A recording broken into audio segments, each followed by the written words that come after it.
Hello, everybody, and Hey, welcome to Your Voice, where we have real conversation. Thank you guys so much for joining us. We'd like to thank our Facebook audience for tuning in and for another version of Your Voice Talk Show. Kay, how are you today? I'm doing great, Sonia. Glad to be here. I can't wait to start this awesome topic. And Kay, can you tell Excited. our audience a little bit about yourself? I am Kay Johnson, co-host of Your Voice Talk Show. I'm author of one book, Healed Inside Out: My Journey to Wholeness. I am also a personal trainer from Fit You Personal Training, and that's about me. That's it. All right. And as you guys know, we seem to have some technical difficulties today that we're trying to work through. So please bear with us. Does that hopefully works a little bit better? But I'm Sonia Graham, author of It's Time to Uncover Your Original Blueprint, a book basically that has tools to uncover the real you and your real purpose. And today we've got this amazing topic that we're going to talk about that's very sensitive, I would say. Would you guys say it's a very sensitive topic? But then again, it's something that really should be discussed. So the topic today is church hurt. Will you return? So we're just going to start having the conversation today, and who knows, this might spin into a part two. We'll see what happens with that. But first, we'd like to introduce our two amazing guests that we have today that we're excited to have a part of the platform. We have Marquita and Nikita Maxey, who are ministry servants that have been very experienced ministry servants as well as business owners. You guys, welcome to Your Voice Talk Show. thank you for having us. Thank you. So, Well, I noticed something, Sonia. They look extremely alike. Am I seeing double, or what do I see here? we see twins. We see Identical twins. Okay. One of the differences is I have my quarantine beard fully grown out, and that's the only difference we're going to tell you because we don't want people telling us apart. Well, I can tell you apart. I can tell right now too. A little bit, yeah, just a little. So you say. Not very much. Okay, But and thank so you guys so much for coming on the show. Yeah, Thank you for having guys us. so much. And so, which one is Marquita? That's me. Okay, and Nikita? That's I already know. I'm just for the audience, guys. fair enough. So you guys can know who you're talking to or who is talking. So this topic. Me and Kay, like we said, this whole platform, our whole idea is to make sure that we have real conversations, things that are affecting everybody each and every day of our lives at one point or another. And most people have experienced this. And what we're here today to do is to just bring a conversation to this, get some understanding and some clarification, because I believe this could be different for everybody. Would you guys agree? Yes, You know, Absolutely. the type of church hurt, who it came from, and all those things can be totally different. Kay, what is your take on that portion of it? Oh, I totally agree. Like you and I were talking, Sonia, earlier. Most of our topics come from something that Sonia and I have talked about a little bit, and so we're like, "Oh, that'd be cool to talk about." Well, I'm coming from a place where I'm like, "What is church hurt?" I've heard of it, but not really Wow. I've not experienced it or anything of that matter. So I'm very interested to know, just the I don't want to say logistics of it, but how does it affect you personally? Wow. Yeah. And yeah. Well, that is a blessing to be able to say you've never experienced that, because I've probably a few times. And and here's the thing that I want to get some clarification. It's not, church is not the building, right? So Exactly. this can happen in a Bible studies type setting. It can happen in any type of setting that deals with when you're dealing with God or a religion or all those Right. type of settings. It could happen in any of those. So it doesn't have to be you walk through the door and this place hurt me. So that's the thing we need to clarify what church actually means. It truly could just mean your experience that you had in that setting. Would you guys agree with that? Yes, Yes. ma'am. And All just like you were saying, we think that this is a topic that needs to be addressed. And I feel that there's a lot more people that have experienced it than haven't, but it definitely needs to be addressed. Absolutely. And I'm glad we're doing that today. You know, and I know we have had this conversation as well. I call them Ketas. That's kind of a way to sum up that I'm talking to both of them. But we've had this conversation in the past, and we talked about having a platform where we can have this discussion. So it's amazing how things tend to work themselves out. So we can do this today. So I'm really excited about really diving into this. And Kay, are we going to be set up where we can take phone calls today? Yes, we Okay. are. The number to call in, we are going to ask that you call in, but not until we ask you to call in. And I'll post the number in our comments, but the number is 281-241-9313. We'll have callers to call in after the first half hour. So we want to talk with the twins here first, and then we'll get some comments and some experiences after we actually talk to the guests. We want to hear from our guests before we, hear from the audience. Absolutely. Okay. So I guess the first thing that I would like to ask the twins is, have you both experienced church hurt? Yes. Yes, ma'am.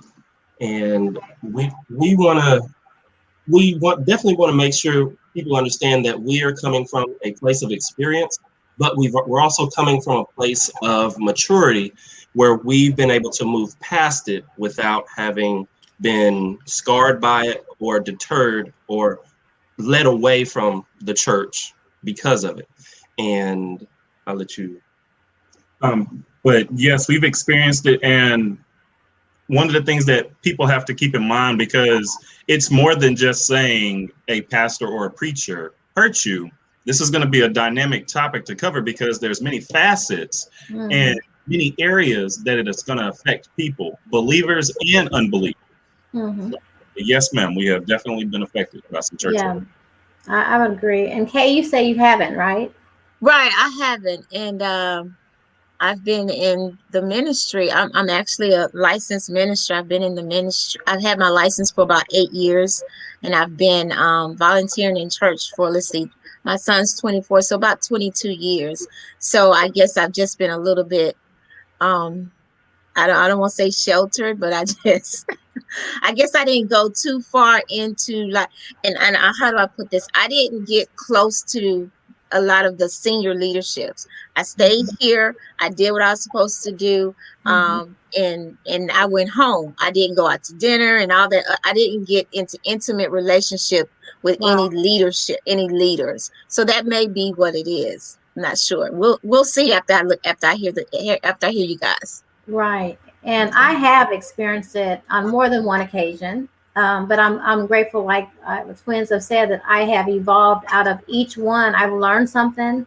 I took something away, and I have a greater understanding of how that can happen and maybe ways to redirect my direction and understanding of what truly is supposed to happen in that experience of worship, whether servant or worship, and that takeaway to understand that so then I can position myself the next time.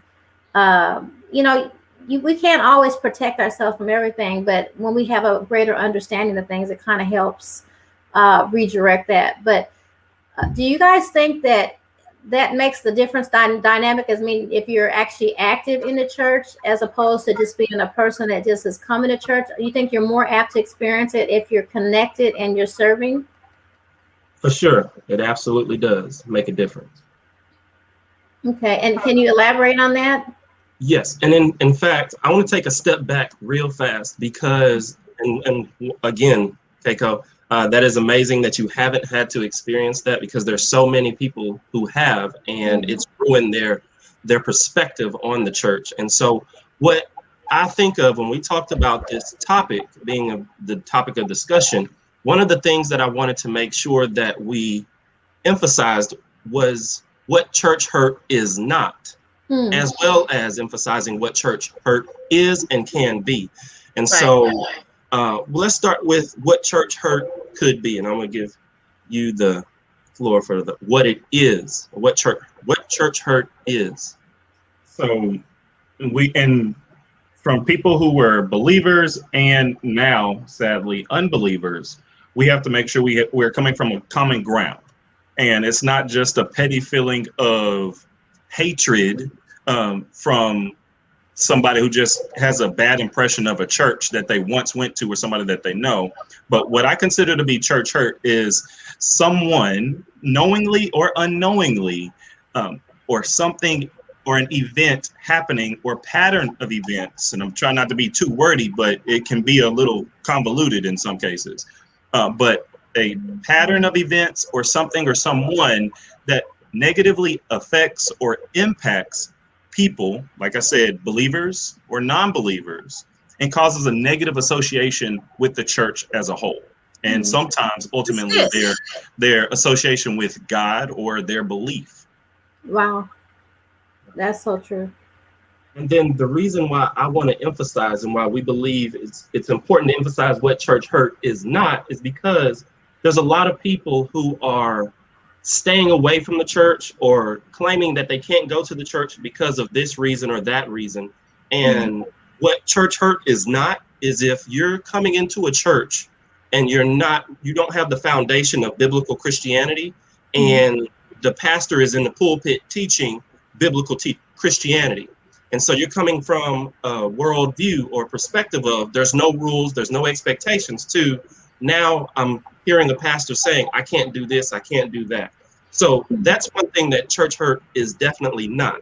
And then another thing that church hurt is not is whenever you're coming to a church and you're being expected to live up to these expectations of the church, whether it's just being a member or serving in ministry or serving in leadership.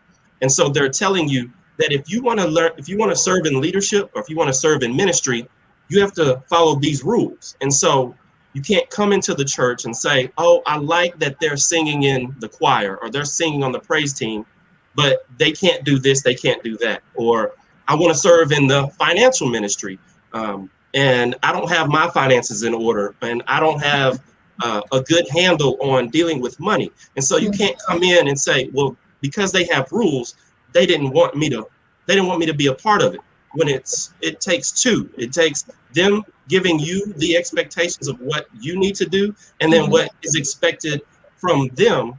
And because it's a church, it's an organization that's affecting lives and souls. And so they can't just put anybody in any position just because that's their desire and that's what they think they want to do. And then going to the extreme of somebody coming in who is living a lifestyle that is in rebellion to Christianity or God's word, and then coming into the church and let's say they're sleeping around or they're continuously getting drunk or they're practicing witchcraft or a number of different things. You can't come into the church and then realize that if I want to believe in this God, the Jesus that they're preaching about from the Bible, but I can't do these things that I used to do, oh, that means I'm not going back. They hurt me or that's not for me. That doesn't mean they're affected by church hurt. That just means that there's a worldview that requires you to give up those things and die to yourself and remove those types of pleasures and activities so that you can follow biblical or historical Christianity. And so we want people to understand that just because you have a negative experience, you have to take a step back and look at this. Is this just because it's affecting my personal desires and what I want to do, or does it go against what the church is teaching and what biblical Christianity actually is?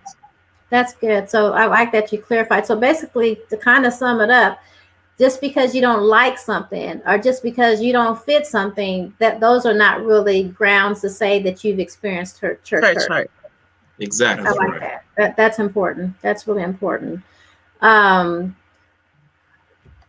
The The other thing I want to know is that a lot of people think it always comes from the head, from the pastor or the first lady, but it can actually happen within the membership. Isn't that correct? That is correct. And, some of the points that I was mentioning earlier, because it's more than just hearing from the pastor and not liking what the pastor has to say. It could be a number of things. It could be the pastor to the members or visitors. It could be servants, people who are underneath the pastor, who lead underneath his leadership against the members. It could also be members versus members. And here's the worst part. It could also be members of the church, whether it be leadership, whether it be just a member of the church, against somebody who isn't even a part of the church or who doesn't believe in God altogether. And that can branch off to, somebody who believes in God in your family and then somebody who doesn't. And it affects our witness. It affects us as believers to even be able to share the gospel effectively, because it could be somebody who is a part of the church who is negatively affecting somebody who wants answers, who has questions, and who is still trying to understand what this walk and what this faith is. And we're literally, in some cases, like I said, knowingly or even unknowingly hurting somebody's attempt to get closer to God or an understanding. That's good. We actually have some really good comments coming in. Do you want to hear any of those comments before we move on? Or it basically is saying that the description you guys gave was really good, to know the difference between what church is and what is not. And honestly, I don't think I've ever heard it defined where people that know there's a difference, just because you're upset with something and you're not in agreement with it. So here's my other question is that, do you think that it's something that should be addressed, or a person should just move on? Because like if you work a job, a lot of times you'll say at the end of the day, they have a right to want what they want. This is their company. I'm just a employee. And so in some places you have feedback and your opinion is valued, in some places it's not. So when it comes to a business, I know a lot of times you say, hey, well, this is their business. They can run it how they want to. And I can just choose to be here or not to be here. Should you have that same feeling when it comes to a church, or should you have more of should you feel more vested where you feel like you really have a reason you need to express yourself? Do you think there's a difference, or what is your take on that? What do you guys think? So I think that we need to make sure that we address these issues head on. There's no reason to go to a church and see that any less respectful than, like you said, a place of employment or business. Because, for those of us that call ourselves believers, we should hold our faith in higher esteem than almost anything else in our lives. So to ignore it or to just sweep it under the carpet and just keep moving on, you're going to build up this level of baggage and luggage that you're just going to keep moving with, and you're going to keep building that perspective or that negative association with, and it could affect you just growing as a Christian altogether. But it should definitely be addressed. And you also want to make sure, because it was mentioned, like everybody listening, you need to make sure you understand the difference between church hurt and you just not liking the church or liking people of the church. But definitely needs to be addressed, because as a Christian, our main focus and priority is to always grow. Always grow. And then you're not growing if you're ignoring, if you're dismissing, and if you're discounting the fact that there's a problem here and it needs to be addressed. Okay, what do you think? I like that he said it's up to you to continue to grow. So with that said, I don't think you should just stop going to church. You might not want to go to that church, and that's only in my opinion, if God has specifically said it's okay for you to leave. Because I believe sometimes God allows situations for you to grow in that soil right there. So we're in a generation of, if I can't have it my way, I'm going to go over here. I can have it my way. But like he said, to grow, a lot of times you can't grow if you're jumping from the fire, to a pot of cool water. Sometimes you need to stay there and grow until God says, okay, it's time for you to leave now. You've done what you, or you've gotten what you're supposed to get here. So I like that he said, you know, as a Christian, we're supposed to grow. So is it right to go ahead and just leave? You know, oh, they hurt me. I don't like the way the leadership did this, and they've done it more than once, so I'm out of here. You know, and I like that you said that, Kay. But here's the thing that comes to a few of my experiences, that sometimes you can see things and you can ignore them, but then you go to a biblical thing and say, am I showing carnal behavior? Because, you know, the word says if you don't sometimes separate yourself, you're in agreement in some ways, right? So if there's some things that, not personal to say that somebody hurt your feelings, but if something doesn't line up biblically with what even a person is saying to you and expecting of you, like if you have those double standards, that's where it's a bigger issue. It's like, who are you sitting under? You know, because I truly believe that that's something that we have to be mindful of, is that we have to sit under someone when we feel like we're learning something, we're growing, or we're getting something. And I think the biggest thing that we run into as a people is, a lot of people talk about how some pastors, you know, they have these big personalities, and everybody aspires to get as close to them as possible. And that after a while, you know, that they're this big figure. But I truly believe that it's people that elevate man. Man can't elevate himself. And so what could happen is, in that arena, after a while, man may begin to believe what he's being elevated to. And so then my whole personal experience was that if you're saying one thing to the masses, like this is the accountability that you're being held to, but then you're not holding yourself to those same standards, then how do I justify continue to sit in that seat with those mixed messages? So I think that is a big problem. You know, it's like, well, you're telling me this, but when it's something that you experience, then I have to look at it differently. Then you expect it to be looked at differently. So should there be a different accountability depending on what role you play in the church? Well, so the role of accountability, or the aspect of accountability, should be the same whenever you have a pastor, a preacher, or a leader, or even small group leaders, or people who teach in the church or in ministry. They should be held to a higher standard because they're in a role of leadership, and they're essentially representative of the teaching ministry of Christ. And so we shouldn't give them a more leniency just because they're holding the microphone or they're in the pulpit. They should be held to a higher standard, just like the word says. And when it comes to experiencing that hurt, unfortunately, the challenge is, the closer you get to the top, that's when you either see how well things are going or how bad things are going. And so it's sad that they're able to put on an incredible show. And this is just from my opinion, but when it comes to churches that are putting on what you want to consider a production during Sunday morning service, then it's easy to be very emotional during that service. But when everything is said and done, there are people who are serving that are helping with the lights, the sound, everything surrounding that Sunday morning experience. Those people who know what's going on, those are who are affected the most.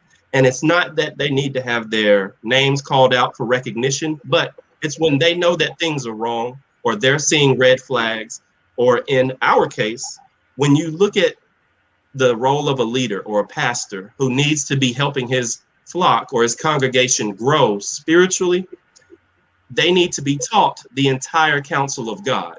They need to be shown how to study, how to learn for themselves, how to grow on their own, independently of who's in the congregation or who's behind the pulpit.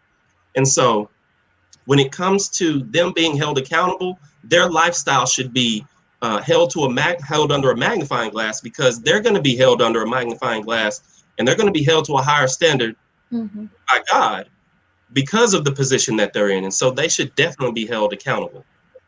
And one of the things that I want to add as an example, because like I said, sometimes the church hurt extends beyond the church. It extends beyond believers.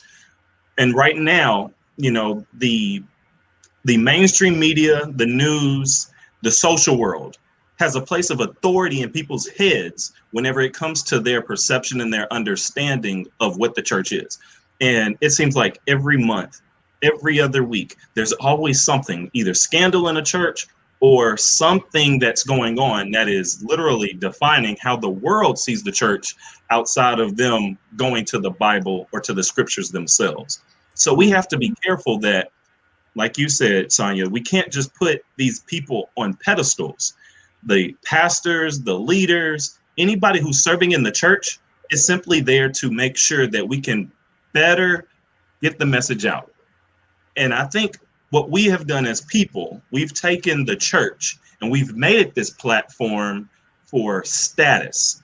But what we should be doing is just literally using this as a resource. These buildings, these, like you said, Sunday morning productions. The main goal is to share the gospel. But we've turned this to this person's church,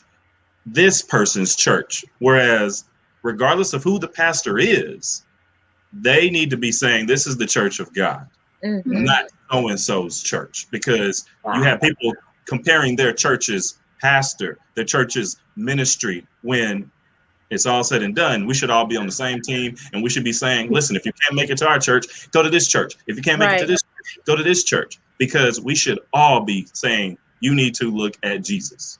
Right, that's right. And did you have something you wanted to share, Keiko? Oh, no, I was just saying that's right. That's good. Okay. Yeah. So I want to touch on something that you said earlier. When it comes to the church, if you've been in a search for a church home or where you need to go to church, the question that you hear often is it a big church? Where is it located? The first question you should be asking is, are they preaching the gospel? Yes. Is there a way that we can serve in ministry and make an impact on the unchurched? And so you have people, because we have so many different churches, you have people who are saying, oh, well, they said something I don't like, time for me to find a new church. But you'll never or rarely ever have somebody say, well, I tried hamburgers once, I had food poisoning, so I'm never eating hamburgers again. And so when it comes to church, it's sad to say, but in my opinion, based on the conversations that I've had with the churched and unchurched, many people aren't looking for the truth. They're looking for happiness, where they can be accepted and their lifestyle can be accepted, and they don't have to make many changes, but they can, like my brother says all the time, punch in their spiritual time card. And so that somebody can see them in the congregation, say that they showed up, have somebody see that they're in ministry or they're doing something, and they're putting on appearances. We may be able to fool each other, but we won't be able to fool God. And so it's very important that we have a church that is centered around the gospel, centered around reaching others with the gospel, instead of our congregation is bigger than theirs, or we have this type of a ministry, we allow this to happen, or whatever the case may be. It should all be based around spreading the gospel, helping people understand the full counsel of God, because that would eliminate a lot of problems if we did preach the full counsel of God, because you have so many people who are wrapped up in the person behind the microphone versus Jesus. And so that's whenever you have people who, whenever the pastor falls or this ministry leader falls, then their faith is shaken, when that's just the person who's giving the message. And you don't want to base your faith or your belief on a messenger. The message of Christ, the message of the gospel, is true based on history, based on facts and evidence, not just who's behind the pulpit, who has the microphone, or who's in charge at the time. Yeah, I've heard situations where from a first lady herself, she's giving an interview and she was saying leadership knew that her and her husband were having serious problems in their marriage. I mean, serious infidelity, drug abuse, and leadership still was putting him up to preach every Sunday because of his because everybody liked him and everybody wanted to hear from him. So that goes to say, you know, that shows us how much we put man on a pedestal because of what we want to hear and what we love about, you know, the way, the message that he's teaching or the way he teaches it, but we're not looking at the person. We're not looking at are they really truly following biblical principle? And that could lead to church hurt. I know if I was actually in that ministry and I found out that leadership knew that and they were still putting that person up on the platform, that would hurt me. Right. And so I think that's where we get a lot of church hurt from, is when we find out that behind the scenes they're living this way, but they're up and speaking this way, and your I don't know, I guess your confidence is a little damaged. I don't know. So how do you get over, or how do you get past church hurt? So, and that's the key. And I'm hoping that's the purpose behind the show, because what my brother and I always try to make sure people understand is you have to get recentered. You know, the Bible says to allow your mind to be renewed, right? So what people are doing is they're putting so much emphasis and so much focus on the church hurt that they're taking their mind, they're taking their faith, and they're taking their understanding off of growing in Christ, growing in their faith. We have to keep man in his place and keep the word in its place. And one of the things that we have to do is, like I said, take a step back, reevaluate things, have conversations, communicate. And then also, you know, one of the things that most people aren't doing outside of the gossiping, outside of the side talk, and they're not addressing the issues themselves. Like I said, addressing it head on. And I'll just use myself as a personal example, because I'm not going to tell somebody that this is what you do if you haven't done it or if you haven't experienced it. So, you know, there were some things that I wasn't okay with. I went to this person and I said, this is what I see as the problem. This is what I see happening because of this being the problem. And this is how I think we should address it. You know, that's just like with anybody in any relationship, you know, whether it be a sibling, like my brother and I, we fight all the time, but we definitely address the situation. But, you know, when you go into a relationship with a man and a woman, or you and your boss, or you and your cousin, you and your friend, you're going to need to address the problem head on, because most of the time problems come from a lack of communication and very poor and horrible expectations. So we have to communicate. We have to address the problem head on. But also, as believers, our job is not to put our faith in the pastor. Our job is not to put our faith in that ministry or that church. And that's what a lot of people are doing. They need to stop putting their faith in man and get back focused and centered on growing their faith in God. That's good. I was gonna go read a couple comments, and then should we open up for a few questions? Okay. So I want to read a few comments we have. I believe it takes, Giselle Johnson says, I believe it takes emotional maturity on our part. And I would agree with that totally. Would you guys agree with that? It takes Absolutely maturity, because that's where it's separate. And I think you said that, Marquita, or Nikita, one of the two, one of you said it, that where you guys, no matter what you went through, you came to an understanding and you were able to step back. And that's where that maturity, you learned something from that experience. You got a takeaway. And so I think that's what that means, is the same. You didn't just fly off the end of your seat and say, this is how I feel, no matter what. You're like, wait a minute, what's the takeaway from this? You know, what did I gain from this? And the maturity part is you reestablish yourself, you realign with what the true purpose was.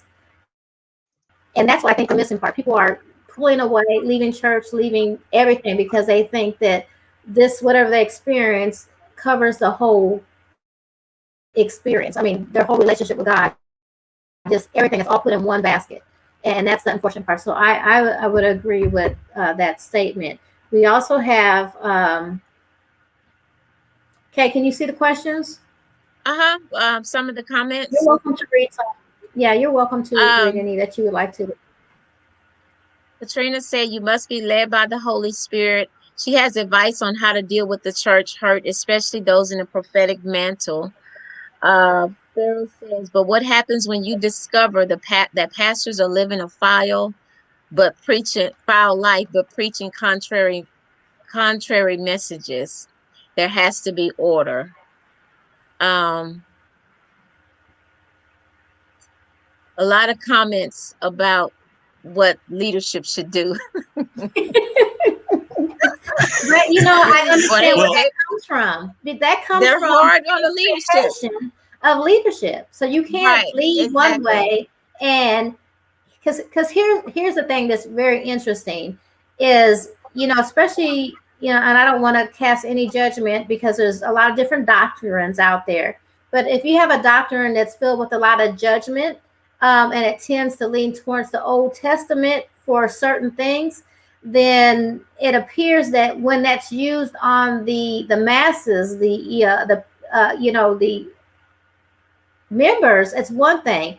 But if it flips the other way, then there's grace, more grace is extended, more, then it goes back to that, the forgiveness and all those things. And all of those things those scriptures that on the other side of it are expected to be, that grace is expected to be given from that end more so than given to the masses, to the members, to understand that we're all imperfect. We are all imperfect. We fall short on a daily basis. And that's why we're renewed on a daily basis. So then I think the biggest thing is that the hypocrite part of the church hurt, to me, is the hypocrite where you say one thing and you do something totally different, and your expectation of others is one thing, but it's okay for you to expect that, but they can't expect that of you. That's my opinion. I think that's the biggest, and that could be not just the leadership, that's as well as members and members. That I think the hypocrite part of it is really hard. What do you guys think? Absolutely. And so I want to hear somebody talking. It's okay. So I want to make sure I address the first comment about the emotional maturity, because whenever we talk about faith, I think sometimes people don't realize that just like when we talk about any other discipline or a skill set, it's going to require some emotional intelligence. And it's going to require you making sure that you don't just go at this with unrealistic expectations or unrealistic standards, because maturity has to be at the forefront of your mind whenever it comes to addressing and going through something like this. So that comment was right on point. If people aren't prepared to be mature and go through this, they're not going to make it through any other relationship or any other obstacle or turmoil that they face in their life either. Right. And then when it comes to what the leadership is doing, it's very unfortunate that a lot of people have this desire to be in Christian leadership, whether it be a preacher or whether it be over a ministry or in a ministry where they have some type of influence. Just because you have that desire doesn't mean you need to be in that position. It's admirable that you want to do that, but at the same time, you have to search your heart and know whether or not you're mature enough and your lifestyle mirrors what you're teaching and preaching, so that you can be in that role effectively. And so if you have a pastor who it's known amongst the other leaders that there is hypocrisy or there is a lifestyle that doesn't line up with what the church as a whole should be teaching, that should be addressed. And part of the issues with that type of a problem is very few churches actually execute church discipline, meaning if they sit somebody down because of they seen something in the ministry or in their life that doesn't line up with their values and their goals, or on the other hand, you have these people who are serving underneath a leader who may be a big name or just somebody they've been sitting under as a pastor or a leader for so long that their love for this leader will blind them from having the proper judgment that they should have. We're getting a little feedback. We're getting the extra twin. We got triplets now. But it's Quadruplets. but it's but it's unfortunate that because you have so much love for this leader that you're blinded from all the red flags until they build up to, well, I just can't take this anymore and I have to leave. And so it's very important that you do it in order, but you address those issues. We could go on and on all day because of the roles that we've served in. We know more than what the average church goer and church member knew of and was aware of. But it's important that you handle it in order and do it rightly. You don't want to just react emotionally just because you are having a bad day, or, well, I've had this long enough and I can't stand it. So you just fly off at the hip. But you need to make sure you address it properly and do it prayerfully and in love. When it comes to just deciding to leave, that shouldn't just be I'm gonna just go to the church down the street, see what they're talking about. You have to make sure that, one, the reason that you're addressing, or the issue that you're addressing, is actually something that's unbiblical, or it shouldn't be taking place. It just shouldn't be that, oh, well, this church serves the homeless downtown. They don't serve on the north side where I live. You can't just be mad about something that you don't agree with. It just needs to be something that is unbiblical, or like Keiko said, if it's hypocrisy, and it's blatant hypocrisy where other members of the church notice, or people who are in ministry or in leadership, then you need to address it through the proper channels. But that's just unfortunate that we have so many people who are in those roles that are playing the roles so well that when it comes for lights, camera, action, they're putting on the best production, and everybody leaves over emotional. That was a great word. And then they go about their business. And then again, behind closed doors, things are going on that should not be going on. And a lifestyle is being lived that should not be lived openly, because everyone is going to struggle with sin and thoughts and feelings that they shouldn't have, but they should be struggling, not giving into them, and actively participating in a lifestyle that is contrary to what you're preaching from the pulpit. Yeah, that's good. Sonia, I have a caller. Okay.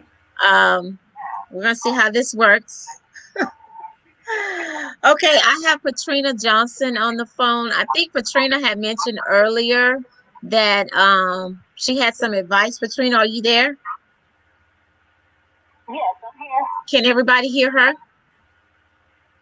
Go ahead, Patrina, go ahead. Oh, okay.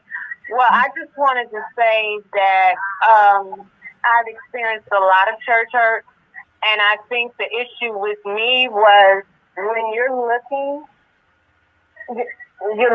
very hard to be accepted, and you're looking for someone to teach you, and if it keeps happening over and over at the church hurt, you might want to reevaluate what God is doing in your life. Me, as a person that walks in the prophetic mantle, I can tell a lot of prophets or anybody in the fivefold, there are a lot of times God does not have you in a church, a traditional church setting. And if you go somewhere and try to fit in, you are going to get rejected and you will get hurt. And I think if they come to the conclusion and accept that, then they can do the work that God has told them to do and then move on. If that makes sense. So basically you're saying if you're sent there to do one thing, that's what you're called there to do. You wasn't called to go sing in the choir.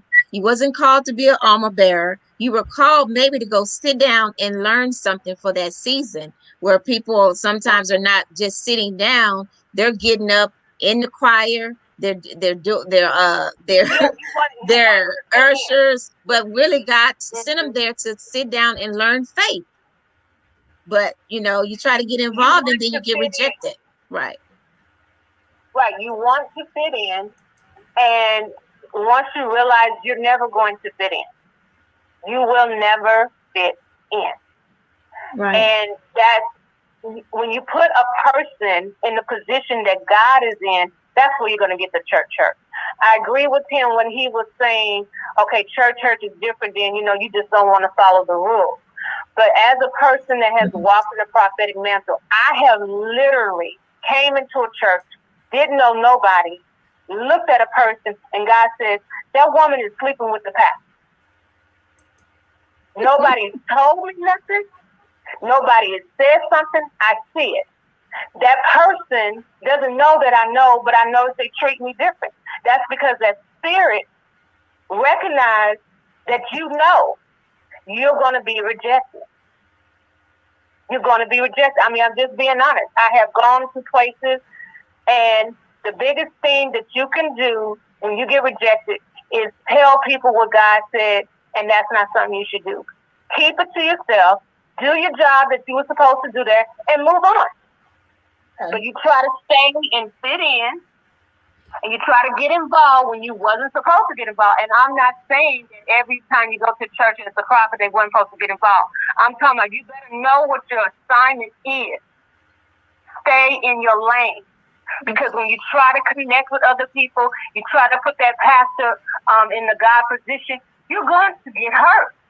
Okay. You are going to get hurt. Thank you so Thank much. you so much for that advice, Patrina. And anybody else, you guys can call in. The number is on the The screen. number is 281-241-9313. Thanks, Patrina. Thank you so much. I think at the end of the day, we need to be responsible for us. So even though you have been hurt by the church, God is still going to be looking at you and say, did you do what you were supposed to do, even though you were hurt? Did you do what you were supposed to do?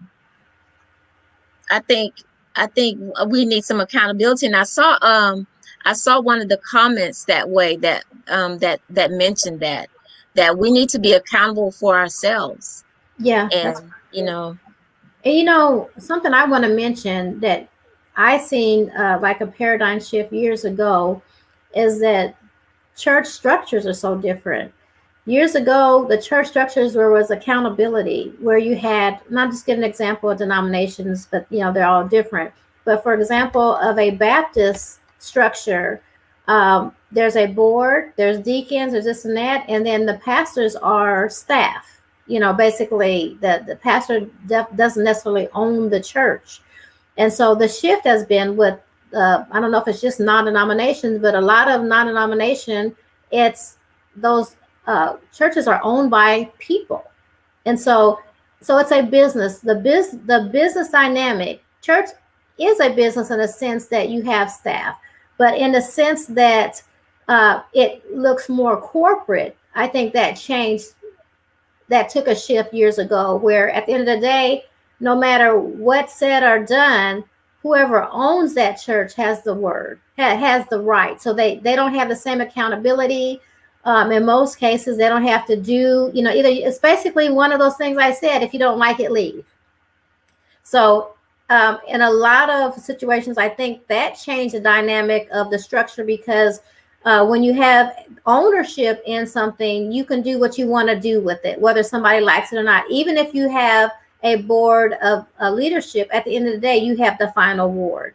Where in the past, the accountability, which meant that you were held to that standard.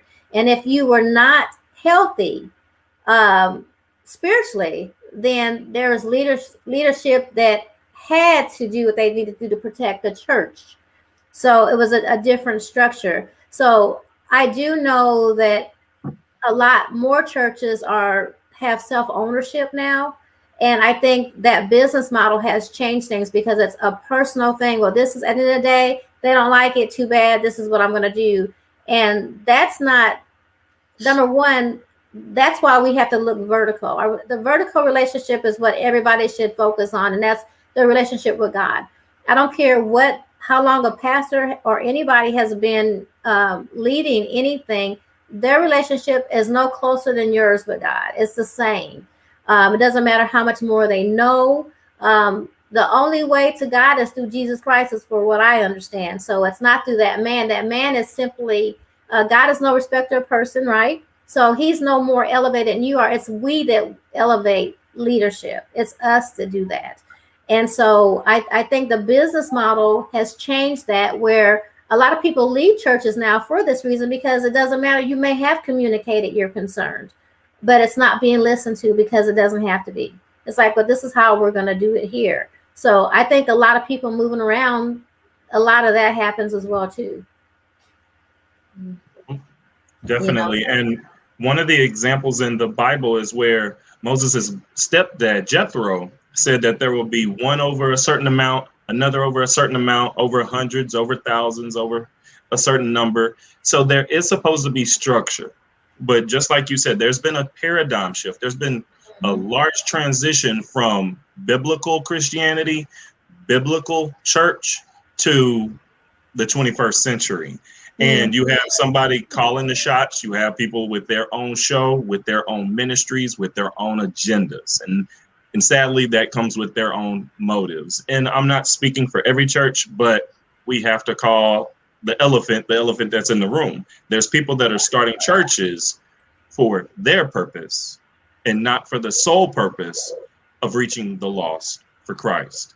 And then what's sad is not only are pastors doing this because they feel that it's a calling that they start their own ministry, and some are getting that calling, some are just having a strong feeling, but then you have the other end of the spectrum.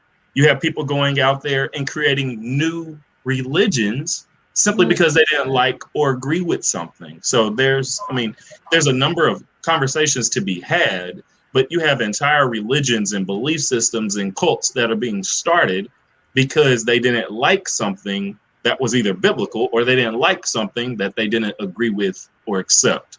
So yes, the structure, the accountability, and honoring God has to be at the forefront. There's certain things that people aren't taking into account, just like the young lady said, that, God has given somebody a message, and he never, if you look in the Bible, and I'd be willing to take this challenge on from anybody, but there's never anywhere in the Bible that God gave any word or said anything as just a random thought. Every time God speaks, it's giving direction. So just like the young lady said, if God showed her something, there was purpose behind that. It doesn't mean that the people who needed to receive that message and that warning from God to cut it out were going to like it, but everybody has their purpose. But some people aren't going to like that. They want to start their own thing, or they want to have their own show. Do we have any more calls, Kay? Have not. Okay, no more calls in. Nobody wants to be on the spot. Nobody wants to hear. We don't hear your beautiful voices, but we do have. I just want to say, this is a very sensitive issue, and I want to first thank Kay for having the courage to, us to explore this as a platform. And I knew when I was thinking about I told Kay what Marquita and Nikita is that I wanted people that had, as a guest, that had the experience, but at the same time were very biblically sound to understand the difference between, why they felt what they felt, and then coming to that understanding. And I knew that they would be great to give, like the description you gave of, is this really church hurt or not? I mean, I had never heard it broken down that way. So I really appreciate that. And I think what we always hope with this platform is that we give people a different understanding or something to take away and think about. But we all agreed as a panel today of a takeaway that we want everybody to take away. And I'm going to go ahead and put that on the screen, and so we can kind of have a conversation about that takeaway. So go ahead, guys.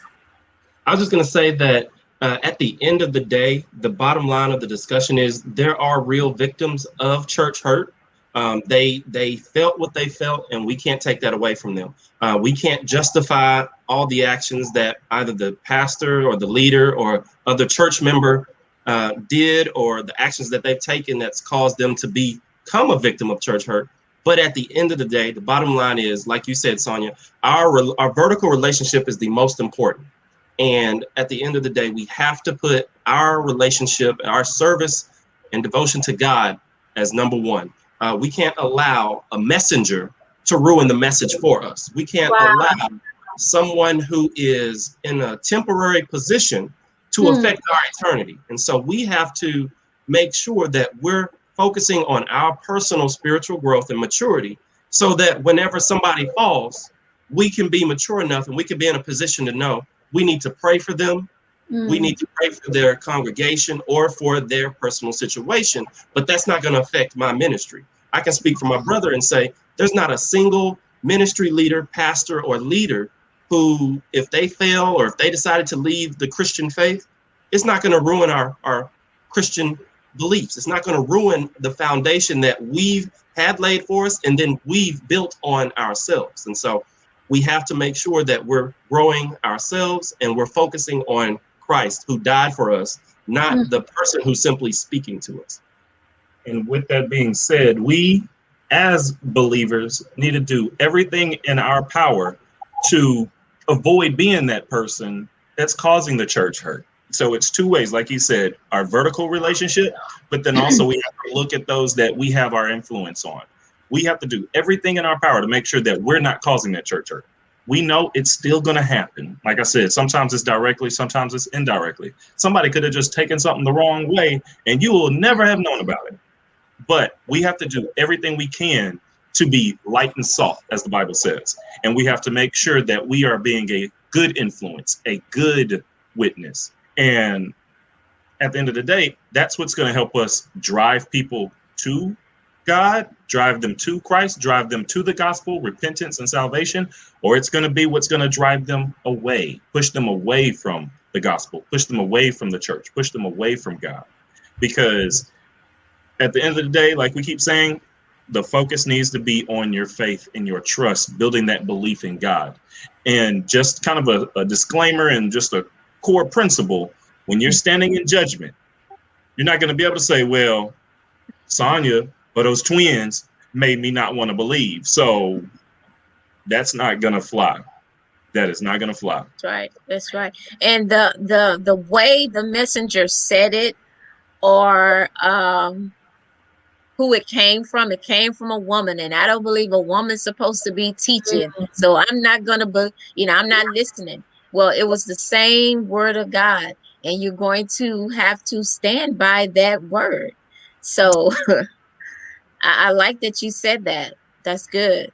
That's good. So, son, you have here, you said, understand that church hurt does not have anything to do with God. God will never hurt us at all. He loves us. He wants the best for us. So God doesn't have anything to do with church hurt.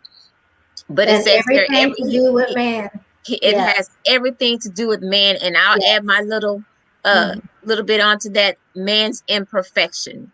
Because everybody is imperfect. Nobody's perfect. Like he said, sometimes people hurt us indirectly. We don't even know that we said something to offend you. A lot of John the Baptist he had a great chance to be offended. A matter of fact, he was offended when Jesus said something to him. But you have to get past the offense. Offense is one of the greatest weapons of the enemy to use people to stay away from God. And I think it's going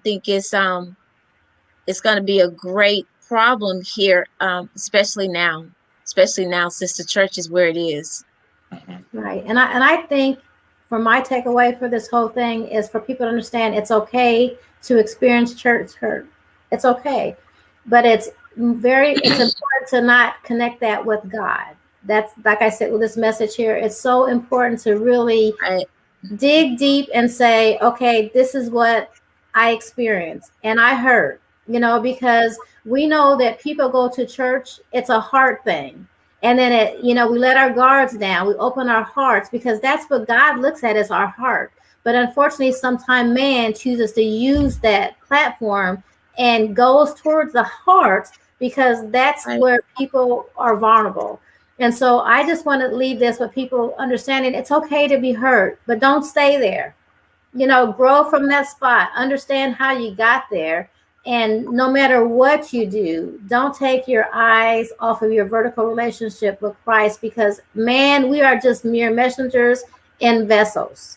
That's it. Whether the vessel is broken or not, God is the same yesterday, today, and every day. So this has been amazing. And I truly Yes. think this is something that we can have another part to, because there's so many other facets to it. And you know what? We just skimmed the top of the surface. But I learned a lot today. I did too. I learned the definition. Absolutely. Wonderful. This was great, because I wasn't sure how this was all going to turn out, because there are emotions tied to it.